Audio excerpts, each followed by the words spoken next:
Daily. Taste the Daily. Jubilee hills ఉప ఎన్నికలను అన్ని పార్టీలు సీరియస్ గా తీసుకున్నాయి. బైపోల్లో ఎలాగైనా గెలవాలని ఫోకస్ చేస్తున్నాయి. అధికార కాంగ్రెస్ పార్టీకి బైపోల్లో గెలవడం చాలా అవసరం. దాంతో అభ్యర్థి ఎంపికపై అధికార పార్టీ కసరత్తు చేస్తోంది. టికెట్ ఎవరికి ఇవ్వాలి, ఏ సామాజిక వర్గానికి టికెట్ ఇస్తే గెలుస్తామని లెక్కలేసుకుంటోంది. మరి కాంగ్రెస్ పార్టీ నుంచి ఎవరెవరు టికెట్ ఆశిస్తున్నారు?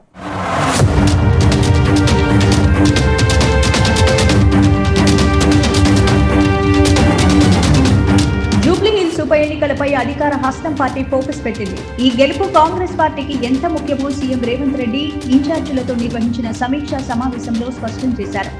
రానున్న జీహెచ్ఎంసీ ఎన్నికలతో పాటు హైదరాబాద్ శివారు ప్రాంతాల్లో కూడా పార్టీ బలోపేతానికి ఈ గెలుపు ఎంతగానో ఉపయోగపడుతుందని భావిస్తున్నారు. అందుకే జూబ్లీ హిల్స్ లో అభివృద్ధి కార్యక్రమాలకు అడుగులు వేస్తూనే పార్టీ అమలు చేస్తున్న పథకాలను ప్రజల్లోకి తీసుకెళ్లాలని నేతలను ఆదేశించారు.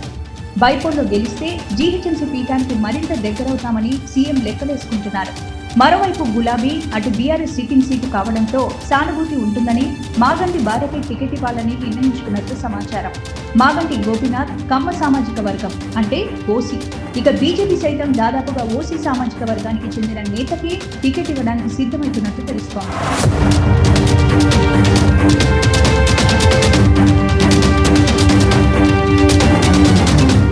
ప్రస్తుతం రాష్ట్రంలో కాంగ్రెస్ పార్టీ అధికారంలో ఉంది. అధికార కాంగ్రెస్ పార్టీకి అభ్యర్థుల కొరత లేదు. కానీ టికెట్ ఎవరికి ఇవ్వాలి, ఏ సామాజిక వర్గానికి ఇవ్వాలి అనేది ఇప్పుడున్న ప్రశ్న. ఒకవైపు రాష్ట్రంలో బీసీ 42% రిజర్వేషన్ ఎజెండాతో పార్టీ ముందుకు పోతోంది. దాంతో జూబ్లీ హిల్స్ లో బీసీ నేతకి టికెట్ ఇస్తారనే ప్రచారం జరుగుతోంది. అయితే బీసీ కోటాలో టికెట్ ఆశిస్తున్న వారి సంఖ్య భారీగానే ఉంది. ఇందులో నవీన్ యాదవ్, అంజన్ కుమార్ యాదవ్ ఈ ఇద్దరు యాదవ సామాజిక వర్గమే. మరొకరు బొంతు రామ్మోహన్ మాజీ మేయర్గా పనిచేసిన అనుభవం ఉంది. మున్నూరు కాపు సామాజిక వర్గం, అలాగే బొంతు రామ్మోహన్ భార్య యాదవ సామాజిక వర్గం.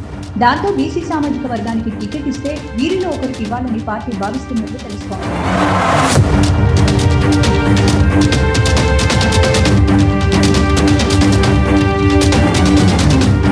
ఇక బీసీ సామాజిక వర్గానికి కాకుండా ఓసీ సామాజిక వర్గానికి టికెట్ ఇవ్వాల్సి వస్తే ఎవరికి టికెట్ ఇవ్వాలని టీపీసీసీ కసరత్తు చేస్తున్నట్లు తెలుస్తోంది.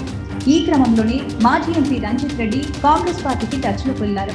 తనకు ఓ ఛాన్స్ ఇవ్వమని సీఎం రేవంత్ రెడ్డిని కోరినట్లు తెలుస్తోంది. ప్రస్తుతం తనకు జూబ్లీ హిల్స్ పై మంచి పట్టుందని, టికెట్ ఇస్తే గెలవడం ఖాయమని చెప్పారట. కానీ సీఎం మాత్రం రంజిత్ రెడ్డి విషయంలో సైలెంట్ గా ఉన్నారని చెప్తున్నారు. మొత్తం మీద కాంగ్రెస్ పార్టీ మాత్రం గెలుపు గుర్రానికి ఇవ్వాలని యోచిస్తోంది. సీఎం రేవంత్ రెడ్డి మాత్రం బీసీ నేతకి టికెట్ ఇస్తే బాగుంటుందన్న ఆలోచనలో ఉన్నారట.